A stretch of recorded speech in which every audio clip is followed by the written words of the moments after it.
नमस्कार सभी को, प्रद्युम्न ज्ञान कुंड में आपका स्वागत है। एक ऐसा चैनल जो आपको एकेडमिक लेवल से कॉम्पिटिटिव लेवल तक मजबूत बनाने के लिए प्रतिबद्ध है और तैयार भी है।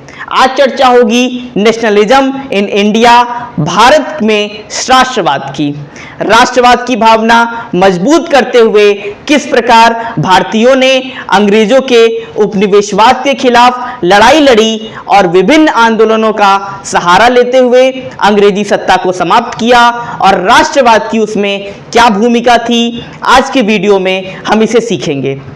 बोर्ड स्टूडेंट्स के लिए और कंपटीशन में बार बार जिक्र होने वाला यह विषय निश्चित रूप से आपके समक्ष बार बार आता रहेगा और हर एक नागरिक का कर्तव्य है कि वो अपने राष्ट्र के इतिहास से परिचित हो।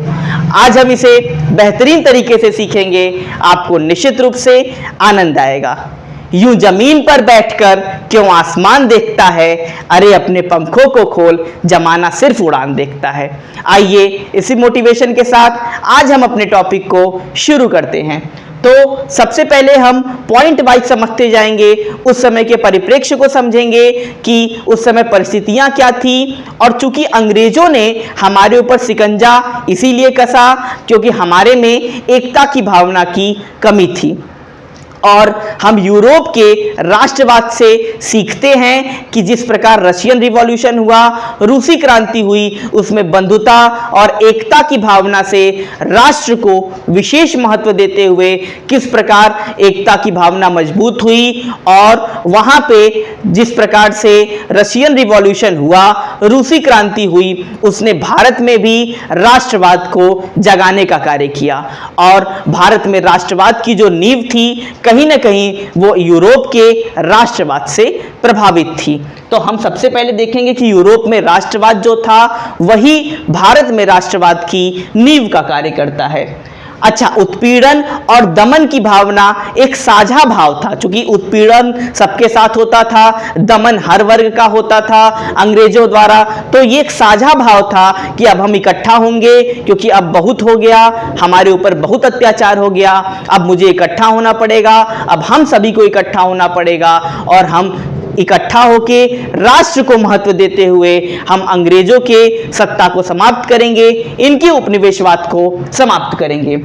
हर वर्ग के एक करने का काम, क्योंकि हर वर्ग की अलग अलग डिमांड थी, हर वर्ग की अलग अलग आशा थी, लेकिन किस प्रकार से उन आशाओं के विपरीत जिस प्रकार राष्ट्र को महत्व दिया गया, क्योंकि उनको एक करने का काम महात्मा गांधी जब 1915 जनवरी में यहाँ पे भारत आए, साउथ अफ्रीका से भारत लौटे, तो उन्होंने यही कार्य किया, लोगों को एकत्रित किया। क्योंकि हर वर्ग था, हर वर्ग की अलग आशा थी, उनके हित अलग अलग थे, लेकिन उनको सामूहिक हित का भाव परिचित कराया कि आप राष्ट्र के स्वतंत्रता की मांग कीजिए, राष्ट्र को राष्ट्र सेवा की भावना प्रबल कीजिए।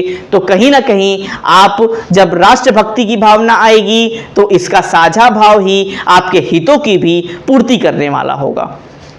उसके बाद से हम समझते हैं प्रथम विश्व युद्ध, क्योंकि उस समय प्रथम विश्व युद्ध समाप्त हो चुका था और भारत में राष्ट्रवाद प्रथम विश्व युद्ध चल भी रहा था और लगभग समाप्ति के कगार पे था। और इसके बाद इतना खर्चा हो गया, इतना व्यय हो गया कि अब अंग्रेजी सत्ता ने अलग हथकंडा अपनाया। उसने सोचा कि हमें अपने रक्षा व्यय को मजबूत करना पड़ेगा और उसने इसका क्या सहारा लिया, अंग्रेजों ने करों को बढ़ाया। अगर टैक्सेस बढ़ाने लग गए वो, तो उसके बाद से हम देखते हैं और जबरन अपनी सेना में भर्ती करने लगे। इससे भारतीयों में बहुत असंतोष की भावना उत्पन्न हुई और भारतीयों ने ये डिसाइड कर लिया कि अब हमें इकट्ठा होना पड़ेगा। साथ ही साथ उस वक्त एक महामारी आई और उन महामारी ने भी बहुत ज्यादा जन क्षति पहुंचाई, बहुत लोग मर गए और लोगों को लगने लगा कि अंग्रेजी सत्ता हमारे मदद के लिए नहीं है, हमारी भलाई के लिए नहीं है, इसलिए हमें स्वयं इकट्ठा होना होगा, स्वयं आगे आना होगा।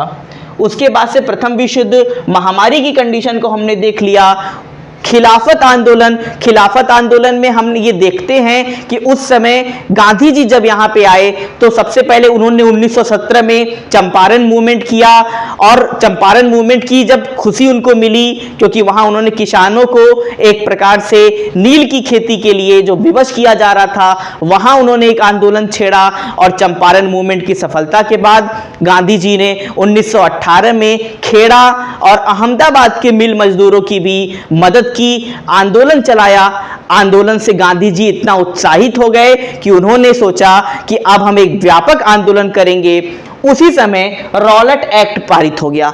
रॉलेट एक्ट में क्या था, उन्होंने ये कहा कि हम अगर अंग्रेजों के खिलाफ किसी भी प्रकार से कोई नियत या मंशा बनाई जाती है तो उन्हें हम 2 साल के लिए कैद कर लेंगे और उन पे किसी भी प्रकार की कोई सुनवाई नहीं, कुछ नहीं होगा। तो रॉलेट एक्ट का एक प्रकार से विरोध होना शुरू हो गया भारत में, और गांधी जी चूंकि चंपारण अहमदाबाद और वहां के जिस प्रकार उन्होंने मूवमेंट किया था उसकी सफलता से वो उत्साहित थे, और यही कारण था कि उन्होंने अब सोचा कि हम रॉलेट एक्ट का विरोध करेंगे।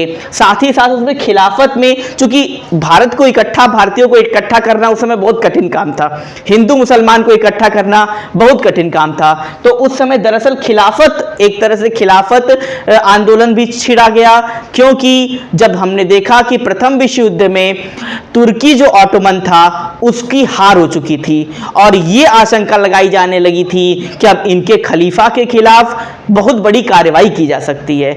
इनके खलीफा के खिलाफ कार्रवाई करने के डर से मुस्लिमों में एक तरह से बहुत ज्यादा असंतोष था, और गांधी जी ने ये समझा कि ये मुस्लिमों को इकट्ठा करने का बहुत बेहतरीन तरीका है। उन्होंने खिलाफत आंदोलन के माध्यम से इकट्ठा करने का कार्य किया।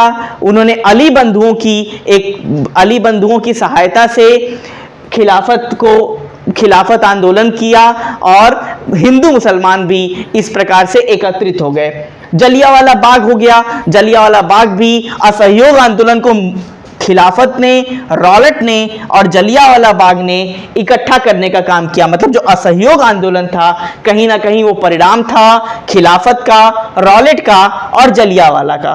खिलाफत में हम समझ गए, रॉलेट भी हम जान गए। हम ये जानेंगे जलियांवाला बाग में चूंकि ये लोगों ने डिसाइड किया कि हम बैसाखी के दिन इकट्ठा होंगे, बैसाखी का त्यौहार था, लेकिन चूंकि रॉलेट एक्ट पारित हो चुका था इसलिए अंग्रेजों को लगा कि किस प्रकार से लोग इकट्ठा क्यों हो रहे हैं, तो जनरल डायर के नेतृत्व में भीषण गोलीबारी होती है और बहुत ज्यादा लोगों को नुकसान पहुंचाया जाता है। तो कहीं ना कहीं खिलाफत, रॉलेट और जलियांवाला बाग जो था उसने असहयोग की भावना को वो मजबूत किया, और अब गांधी जी को लगने लगा कि अब एक व्यापक आंदोलन, राष्ट्रीय स्तर का आंदोलन छेड़ने की बारी आ चुकी है, और असहयोग आंदोलन को छेड़ने का काम किया। अच्छा, असहयोग क्यों?